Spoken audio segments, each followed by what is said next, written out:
जय श्री राधे, हरे कृष्णा। भगत के वश में है भगवान।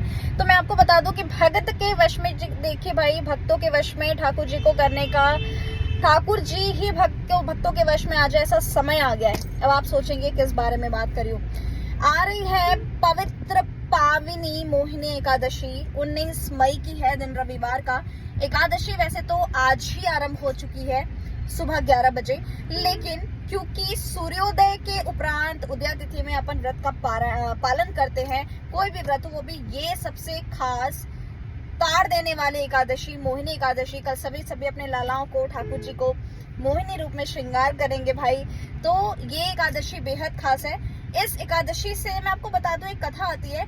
एक बार गोपियों ने श्रीमती राधा रानी से पूछा कि भगवान को, ठाकुर जी को, जो इस ब्रह्मांड के, अनंत कोटि ब्रह्मांड के मालिक श्री कृष्ण स्वयं किशोरी जी की शरण में, वश में कैसे रहते हैं भाई, हमें भी कुछ ऐसा व्रत बताइए।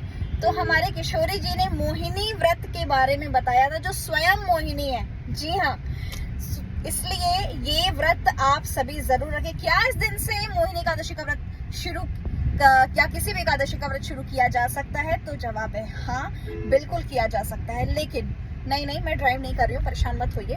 मैं बिल्कुल आराम से हूँ और बहुत समय कम मिलने की वजह से मैं विजिट पे ही हूँ और अभी आप लोगों के लिए मोहिनी एकादशी की वीडियो बना पा रही हूँ। तो मोहिनी एकादशी आपने करनी है और मैं आपको आज के दिन एक उपाय बताऊंगी, क्योंकि आपको पता है ना कि मोहिनी रूप हमारे लाल जी ने, हमारे हरि विष्णु ने जब धारण किया था, तो कलश की ही बात थी और अमृत कलश की बात थी, देवताओं और दानवों की बात थी। ये सब आपको पता है, अच्छे से सबको कथाएं पता है, ठीक है।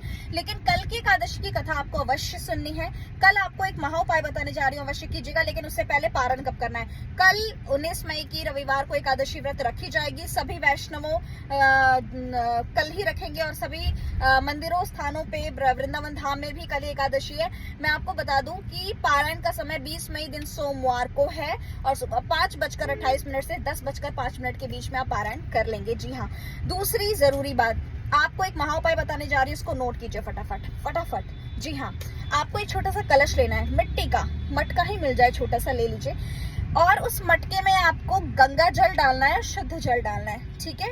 अब इस जल को, कलश को ठाकुर जी के समक्ष रख दीजिए और आप जल को ठाकुर जी के समक्ष रखने से पहले अपनी विशेष को बोलें।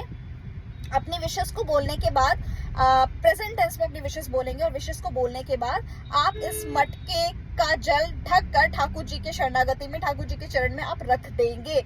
अगले दिन पारायण के समय ये जल आप खिचड़ी से पारायण कर रहे हैं या किसी भी एकादशी फलाहार, एकादशी प्रसाद से आप कर रहे हैं, तो आप पारायण कीजिए। लेकिन ये जल आपको उसके बाद मैनिफेस्ट किया हुआ ये अमृत जल, मोहिनी एकादशी का जल आपको ग्रहण करना है प्रसादी रूप में। कीजिए ये महाउपाय और फिलहाल दीजिए इजाजत। आपको मोहिनी एकादशी की बहुत बहुत बहुत सारी शुभकामनाएं। श्री राधे, हरि हरि बोल।